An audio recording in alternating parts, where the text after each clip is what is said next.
time to go to sleep. It's time to go to sleep. It's time to go to sleep.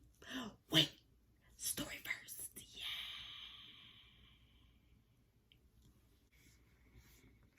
Pete the Cat 5-minute bedtime stories by Kimberly and James Dean. Pete the Cat and the Bedtime Blues. Pete and the gang are at the beach.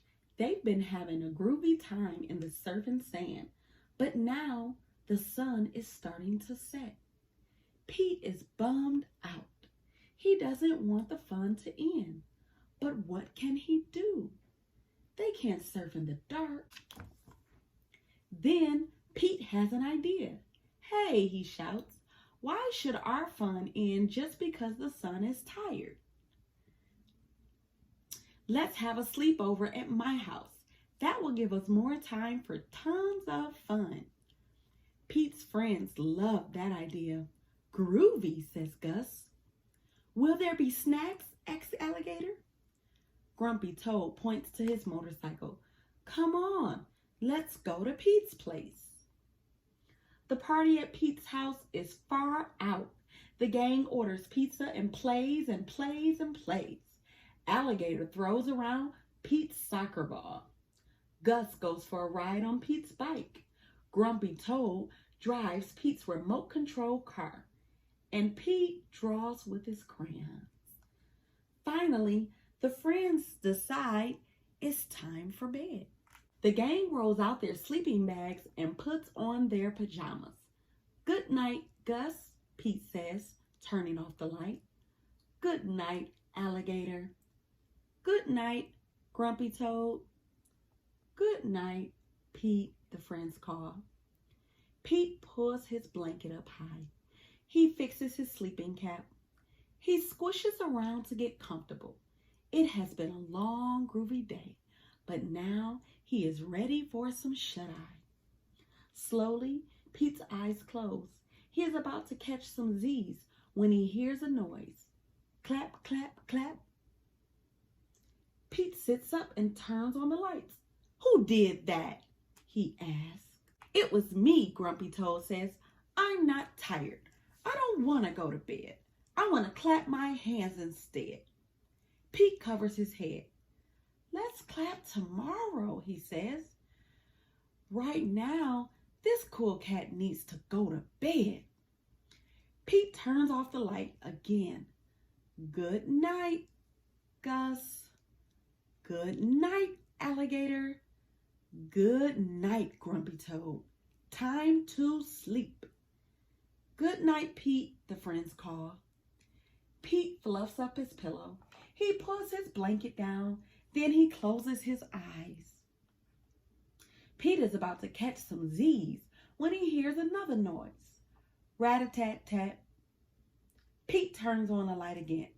Who did that? He asks. It was me, says Gus. I'm not tired. I don't want to go to bed. I want to jam. Pete shakes his head. That was a cool beat, but let's rock out tomorrow instead, he says. This cat needs his sleep.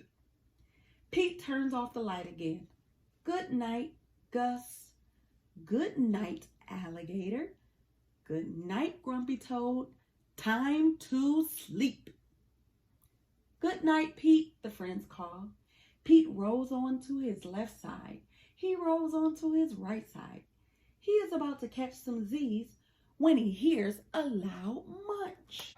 Pete knows that sound. He is sure it's Alligator. He is always up for eating. Pete turns on the light. Sure enough, Alligator is munching on a piece of pizza. Pete sighs. What can he do? All the clapping, rat-a-tat-tatting, and munching are giving him the bedtime blues. Then Pete has an idea. He gets out his favorite bedtime story and begins to read. As he reads, Pete notices that the room is quiet. There is no more clapping, no more rat-a-tat-tatting, and no more munching. Pete looks up. His friends have gathered around him. They want to hear the story too. Pete turns back to the beginning of the book and begins to read it aloud. His friends settle down and listen. No one makes a sound. Pete yawns as he turns the last page of the book. He has been so focused on the story, he didn't even notice his friends creep off to their own beds. Good night.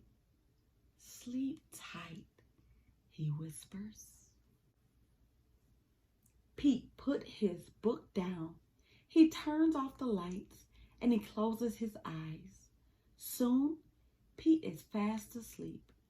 Dreams of another groovy day of surfing fill his head as the cool cat finally catches some Z's. The end.